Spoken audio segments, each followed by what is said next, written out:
Hello, അസ്സലാമു അലൈക്കും.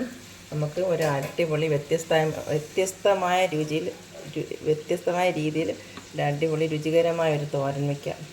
കുറച്ച് ഇത് പയറാണ്, വലിയ വലിയ പയറുണ്ടല്ലോ, 18 മണിയെന്നും മീറ്റർ പയർ എന്നൊക്കെ പറയുന്ന ആ പയറാണ് അത്.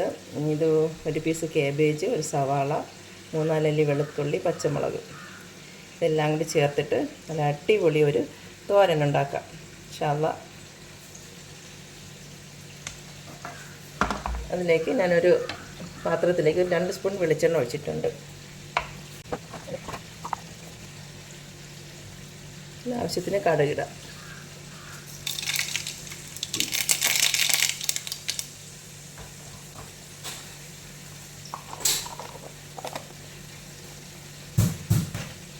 അതിലേക്ക് അല്പം ജീരകം,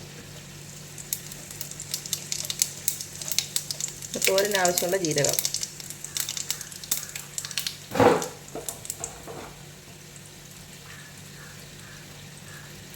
നമ്മുടെ തന്നെ നല്ല ഫ്രഷ് കറിവേപ്പില, എത്രത്തോളം വേണമെങ്കിലും ഇടാം. 2 കറിവേപ്പില.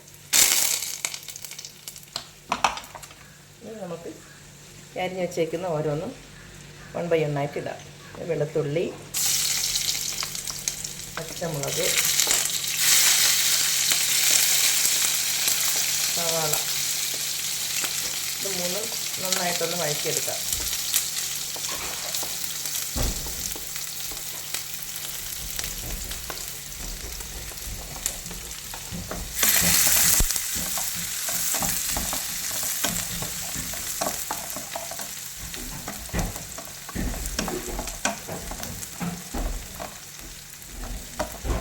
ഒരുപാട് നേരം വഴറ്റണ്ട, ജസ്റ്റ് നമ്മുടെ സവാള ഒന്ന് സോഫ്റ്റ് ആയതിനു ശേഷം നമുക്ക് പയറിടാം.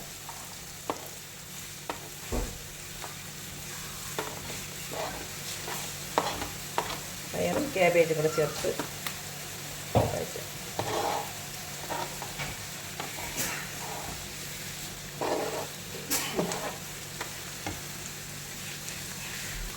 അല്പം ഇതിനാവശ്യമുള്ള ഉപ്പ് ചേർക്കാം.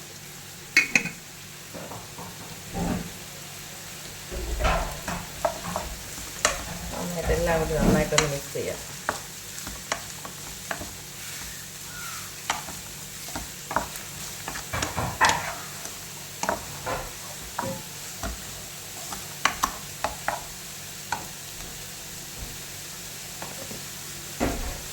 ഞാനിതിൽ നേരത്തെ ഒരു സംഭവം ഇടാൻ മറന്നുപോയി.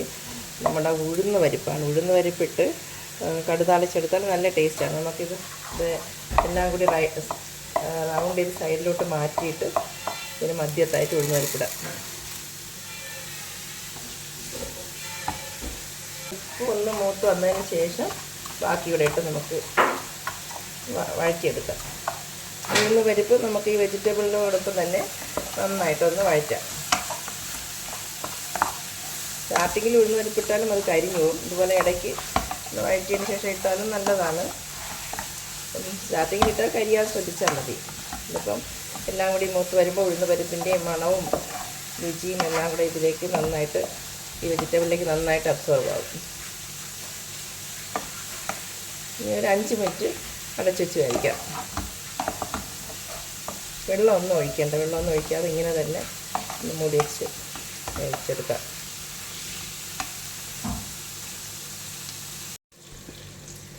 ഇത് ഞാൻ ഇടയ്ക്ക് 2-3 പ്രാവശ്യം ഇളക്കി കൊടുത്തായിരുന്നു. ഇപ്പം ഏകദേശം നന്നായിട്ടൊന്ന് വെന്തിട്ടുണ്ട്. ഇനി നമുക്കിതിലേക്ക് മറ്റ് ചേരുവകൾ ചേർക്കാം. എല്ലാം നന്നായിട്ട് വെന്തിട്ടുണ്ട്. ഇനി കുറച്ച് പരിപാടിയുടെ ഉണ്ട്. പിന്നെ മധ്യത്ത് ജസ്റ്റ് കുറച്ച് സ്പേസ് ഇങ്ങനെ ഇട്ടിട്ട് ഇതിലേക്ക് 2 മുട്ട പൊട്ടിച്ചൊഴിക്കാം.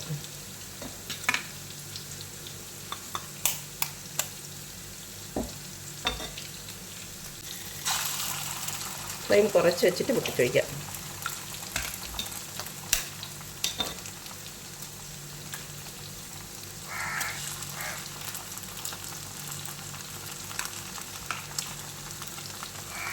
ഇതിന് മുട്ടയുടെ മുകളിലായിട്ട് അല്പം ഉപ്പ്, ജസ്റ്റ് ഒരു പിഞ്ച് ഉപ്പ്.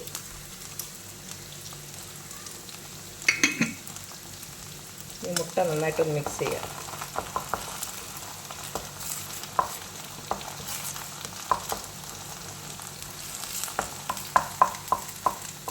മുട്ട ഒരുപാട് കുഴഞ്ഞു പോകാത്ത രീതിയിൽ നമുക്ക് ഈ വെജിറ്റബിളായിട്ട് മിക്സ് ചെയ്യാം. അപ്പം കുറച്ചുകൂടി ഒന്ന് മുട്ട ഒന്ന് വെന്ത് വന്നതിന് ശേഷം ഒന്ന് ചിക്കിയെടുക്കാം. ഇതിൻ്റെ കറിവേപ്പില,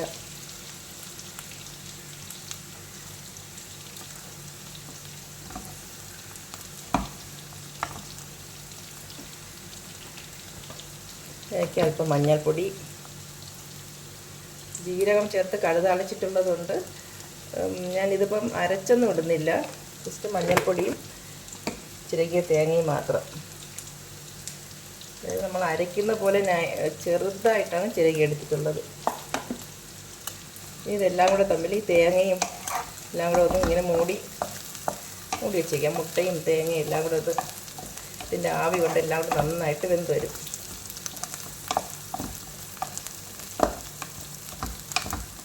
ഒരു അടിപൊളി രുചിയുള്ള ഒരു തോരനാണ് ഇത്. ഈ ഒരു തോരൻ മാത്രം മതി ചോറ് കഴിക്കാനായിട്ട്. 1 മിനിറ്റ് കഴിഞ്ഞതിന് ശേഷം നമുക്ക് ചിക്കി എടുക്കാം. അപ്പോൾ തേങ്ങയും വെന്ത് മുട്ടയും നന്നായിട്ട് വെന്ത് വരും.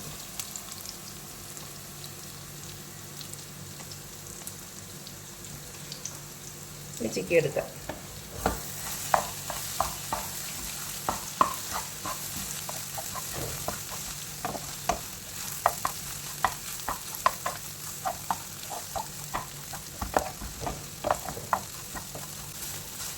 അടിപൊളി തോരനാണ്.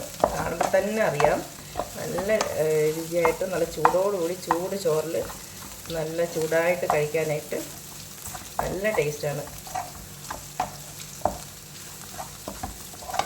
ഇങ്ങനെ ഒരു തോരൻ വെച്ച് നോക്കി ഇട്ടില്ലാത്തവർ ഇതുപോലെ ഒന്ന് കുക്ക് ചെയ്ത് കഴിച്ച് നോക്കിയിട്ട് ഒന്ന് അഭിപ്രായം അറിയിക്കണേ. അത് കാണുമ്പോൾ തന്നെ അറിയാം അതിൻ്റെ ഇല്ലേ, അടിപൊളി. എല്ലാവരും ഒന്ന് മസ്റ്റ് ട്രൈ ആണേ, ഒന്ന് ട്രൈ ചെയ്ത് നോക്കണം കേട്ടോ, അത്രയ്ക്ക് രുചിയാണ്.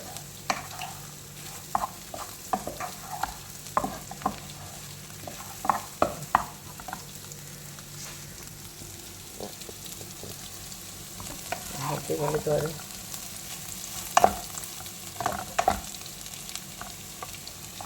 അടിപൊളിയായിട്ടുണ്ട്. കാരണം എൻ്റെ ഈ ചെറിയ വീഡിയോ ഇഷ്ടമായെങ്കിൽ ഒന്ന് സപ്പോർട്ട് ചെയ്ത് ലൈക്കും ഷെയറും ചെയ്തേക്കണേ. Okay, thank you.